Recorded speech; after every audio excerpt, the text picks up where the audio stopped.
Terima kasih Anda masih bersama kami. Bagi Anda yang baru bergabung, berikut kami sajikan kembali 3 berita utama hari ini.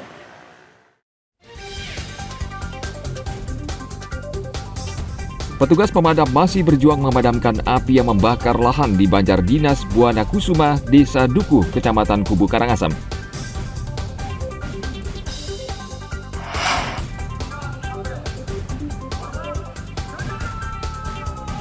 Polda Bali menyiapkan pengamanan ketat bagi pejabat dalam Forum Indonesia Afrika di Nusa Dua Bandung awal bulan September.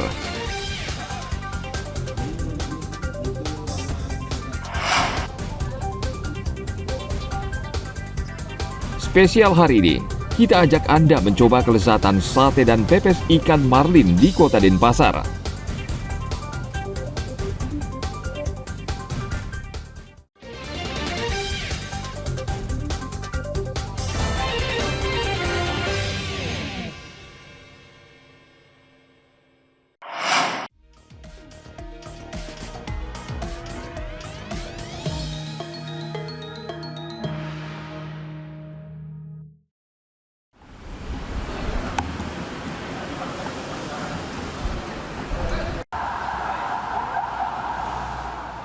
KPU Provinsi Bali mengimbau setiap pasangan bakal calon kepala daerah untuk tidak menggerakkan massa saat mendaftar di KPU Provinsi Bali.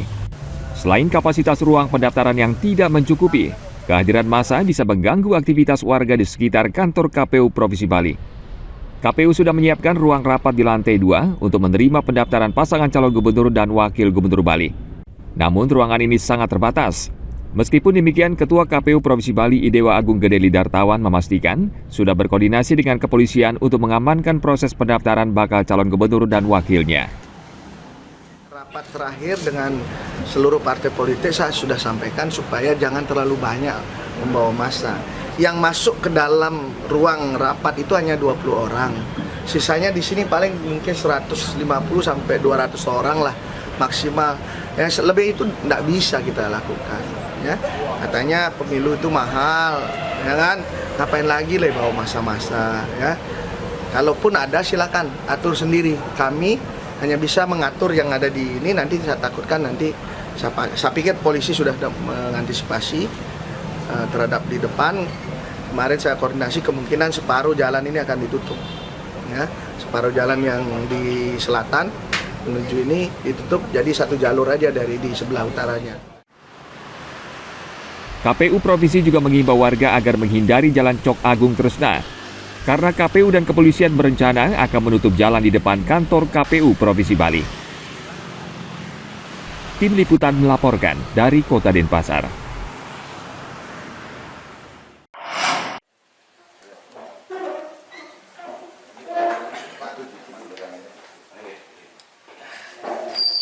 Memasuki pendaftaran pasangan bakal calon bupati dan bakal calon wakil bupati Bangli, sejumlah partai politik mulai merapatkan barisan ke masing-masing calon yang akan diusung pada Pilkada 2024. Perubahan konstelasi politik di Kabupaten Bangli akibat putusan MK terkait persyaratan pencalonan calon kepala daerah dalam Pilkada 2024 yang mengubah ambang batas pencalonan serta syarat usia calon.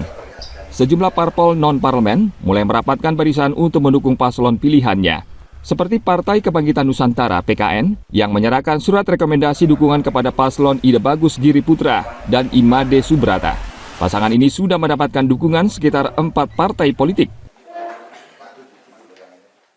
Ucapan terima kasih yang setinggi-tingginya bahwa Tuhan masih memberikan ruang pada saya dengan paslon untuk ikut berkompetisi dalam artian untuk bertanding dalam ide dan gagasan dalam membangun Bangli yang lebih baik. Di sisi lain, Partai Perindo juga menyerahkan surat rekomendasi dukungan kepada pasangan Sang Nyoman Sedanarta dengan Iwayan Diar yang hingga saat ini sudah mendapatkan 4 dukungan parpol non-parlemen.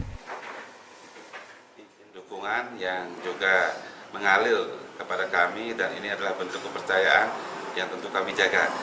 Kami jaga dengan kerja keras. Dan mudah-mudahan Mas Tokare bisa kita sesuai dengan harapan kita semua. Selain dua pasangan calon tersebut, Partai Golkar dan Demokrat juga dipastikan mendukung pasangan Raden Cahyo Adi Nugroho dan I Gusti Made Winuntara. Putusan MK telah mengubah peta politik di Kabupaten Bangli. Awalnya hanya ada dua pasangan calon, namun kini bertambah menjadi 3 pasangan. Dengan semakin banyak pasangan calon yang berlaga di pilkada, para calon akan berkompetisi untuk menjadi yang terbaik. Tim Liputan melaporkan dari Kabupaten Bangli. Pimpinan apel, hormat senjata! Tahun ini banyak perhelatan besar yang berlangsung di Bali. Setelah World Water Forum, dalam waktu dekat Bali kembali terpilih menjadi tuan rumah Forum Indonesia Afrika. Forum ini akan mengundang pejabat sekelas VVIP atau kepala negara dari negara-negara sahabat di Afrika. Keamanan menjadi faktor penting untuk menjaga kepercayaan dunia terhadap Indonesia. Polda Bali sudah menyiapkan pengamanan untuk perhelatan ini agar berjalan sukses. Polda akan bekerjasama dengan TNI sebagai Satgas Pengamanan VVIP setingkat Presiden. Namun dari puluhan kepala negara yang diundang, hingga saat ini belum bisa dipastikan berapa yang menyatakan hadir. Kalau ditanya bagaimana pola pengamanan untuk KTT IAF itu sama dengan WWF kemarin. Nanti kita bergabung dengan TNI, dengan Pas Pampres untuk mengamankan kegiatan. Pelaksananya tanggal 1 sampai dengan tanggal 3. Berapa kepala negara Pak yang akan ikut Pak? Gimana? Berapa kepala negara? Kalau yang diundang oleh pemerintah itu sekitar 58 kepala negara. Nah, kita tunggu nanti update-nya berapa kepala negara yang akan hadir. Kita nunggu dari Kementerian Luar Negeri untuk memberikan informasi dengan undangan 58 kepala negara itu nanti berapa yang hadir. Kita masih nunggu. Level pengamanannya sama kayak KTT Sama Pak? seperti KTT BBF kemarin. Situs Kemenlu menyebutkan Indonesia Afrika Forum akan berlangsung dari tanggal 1 hingga 3 September di Nusa Dua Badung dengan tema Bandung Spirit for Africa Agenda 2063. Forum ini akan fokus pada transformasi ekonomi, energi dan pertambangan, pangan, ketahanan kesehatan, dan kerjasama pembangunan. Ada puluhan kepala negara Afrika dan ratusan peserta yang hadir dalam perhelatan ini. Mereka akan bertemu dalam diskusi panel, pameran, bisnis matching, dan berbagai side event. Dalam rangkaian forum ini, juga akan diselenggarakan Indonesia Afrika Parliamentary Forum yang pertama. Tim Liputan melaporkan dari Kota Denpasar.